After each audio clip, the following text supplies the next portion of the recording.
आप सभी को मेरा नमस्कार।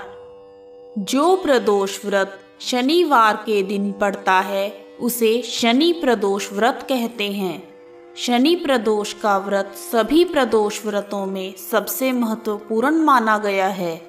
जो व्यक्ति इस दिन व्रत रखता है उसे खोए हुए धन की प्राप्ति होती है और जीवन में सफलता मिलती है। आइए शुरू करते हैं शनि प्रदोष व्रत की कथा। प्राचीन समय में एक नगर में एक धर्मनिष्ठ दयालु सेठ रहता था। वह धन दौलत और वैभव से संपन्न था। उसके यहाँ से कभी भी कोई खाली हाथ नहीं लौटता था। वह सभी को जी भरकर दान दक्षिणा दिया करता था। लेकिन दूसरों को सुख बांटने वाले सेठ और उसकी पत्नी स्वयं बहुत दुखी थे। निसंतान होने के कारण दोनों अंदर ही अंदर घुले जा रहे थे। एक दिन दोनों ने तीर्थ यात्रा पर जाने का निश्चय कर लिया और अपना कामकाज सेवकों को सौंपकर चले गए। अभी वे नगर के बाहर ही निकले थे कि उन्हें एक बड़े से पेड़ के नीचे समाधि लगाए हुए एक तेजस्वी साधु दिखाई दिए। दोनों ने सोचा कि साधु महाराज से आशीर्वाद लेकर ही आगे की यात्रा शुरू की जाए।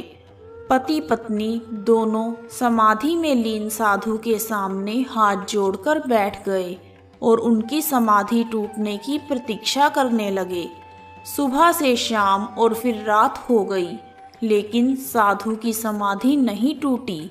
मगर सेठ और उसकी पत्नी धैर्यपूर्वक हाथ जोड़कर बैठे रहे।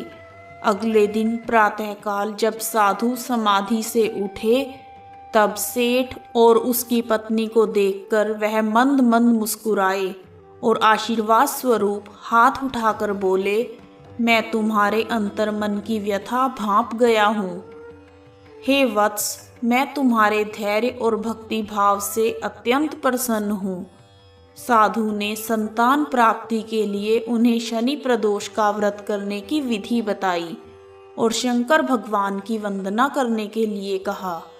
हे रुद्रदेव शिव नमस्कार, शिव शंकर जगगुरु नमस्कार, हे नीलकंठ सुर नमस्कार, शशि मौली चंद्र सुख नमस्कार, हे उमाकांत सुधी नमस्कार, उग्रतव रूप मन नमस्कार, ईशान ईश प्रभु नमस्कार, विश्वेश्वर प्रभु शिव नमस्कार।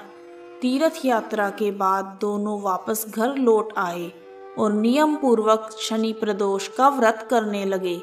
शिव भगवान की कृपा से सेठ की पत्नी ने एक सुंदर पुत्र को जन्म दिया। शनि प्रदोष व्रत के प्रभाव से उनके यहाँ छाया हुआ अंधकार लुप्त हो गया। सेठ और उनकी पत्नी अपने पुत्र के साथ आनंद पूर्वक रहने लगे। कथा समाप्त। कहानी सुनने वालों का भी भला और सुनाने वालों का भी भला। ओम नमः शिवाय।